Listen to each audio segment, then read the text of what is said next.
Thank you so much, Steve, and thank you all for being here, and thank you for putting this amazing conference on, and thank you for my cheering section over there. You know how to make me feel very welcome. I'm actually really excited about this presentation because I think it shares some of my favorite moments. I'm going to talk a little bit about the Marshall Islands and a lot about the research, what we know about the connection between plant-based diets and our risk of chronic disease. So just a quick outline. I'm going to talk about longevity, cardiovascular disease, cancer, diabetes, and that's where I'll tell you about the Marshall Islands, and then just a little overview of other diseases, and then the practical implications of these findings. So what we know right now is that the number one killer globally is chronic disease. About 70% of all deaths in the Western world are due to chronic diseases that are essentially lifestyle induced. They're induced by what we consider lifestyle norms within our culture. It's about 63% worldwide. An estimated 90% of type 2 diabetes, 80 to 90% of heart disease, and about 50 to 70% of all cancers are considered entirely preventable. Think about that for a moment, if you will. It's really unbelievable that the diseases that are killing us and the people we love are mostly entirely preventable by very simple lifestyle changes. The 4 big lifestyle culprits, according to the Global Status Report from the World Health Organization, are: number 1, an unhealthy diet; number 2, a sedentary lifestyle; number 3, alcohol; and number 4, tobacco. The World Health Organization makes specific recommendations for a healthy diet, and they are: this is the World Health Organization. This is not a vegetarian organization. Eat more fruits, vegetables, legumes, nuts, and seeds. Cut down on salt, sugar, and fat. Choose unsaturated fat instead of saturated fat, and eliminate trans fatty acids. The 2010, and I'm going to apologize right now because we had problems with getting my presentation on the screen.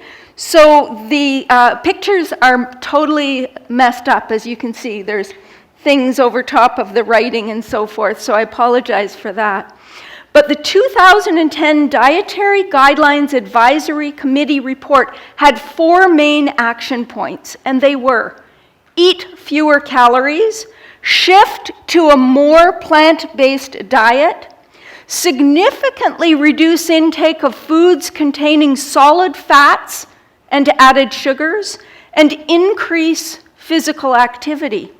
The 2015 Dietary Guidelines Advisory Committee report added the following for the first time ever: eat less meat. It's the first time they've ever said eat less meat. They've said eat less saturated fat. They've said eat less cholesterol, but they've never before come out and said eat less meat, especially red and processed meat, as its consumption is associated with increased disease risk. And they also stated for the first time ever, emphasize plant foods and de-emphasize animal products to improve environmental sustainability. Can you imagine? It's really quite remarkable. So how strong is the evidence plant-based diets confer a health advantage? Well, here's what we know about dietary patterns and disease risk. And a lot of it comes predominantly from 2 large studies. And you know what's really neat about these studies is these studies, they're so valuable because they are comparing people who consume different dietary patterns: non-vegetarians, semi-vegetarians, pesco-vegetarians, lacto-ovo-vegetarians, and vegans, but they're all health conscious. So they're trying to select for people that are similar health conscious in their daily practices, in their lifestyle practices. So the first is the Adventist Health Study 2, 96,000 individuals, and it began in 2002 and is ongoing. And this is an American, Canadian, North American study. And then Epic Oxford with over 65,000 participants, and it is out of the UK. It began in 1993 and is ongoing. So we've got a lot of information, and a lot of this information has come out just in the last 2, 3, 4 years. So let's talk first about longevity. And we can't talk about longevity with talking about the blue zones, because there are places in the world where people commonly live to be 90 or 100, and even when they reach those advanced ages, they are still very productive. They feel good, they're out gardening, they're walking, and so on. There are 5 recognized blue zones: Okinawa, Sardinia, Italy, the Seventh-day Adventists, the vegetarian Seventh-day Adventists of Loma Linda, California, Icaria, Greece, and the Nicoya Peninsula of Costa Rica.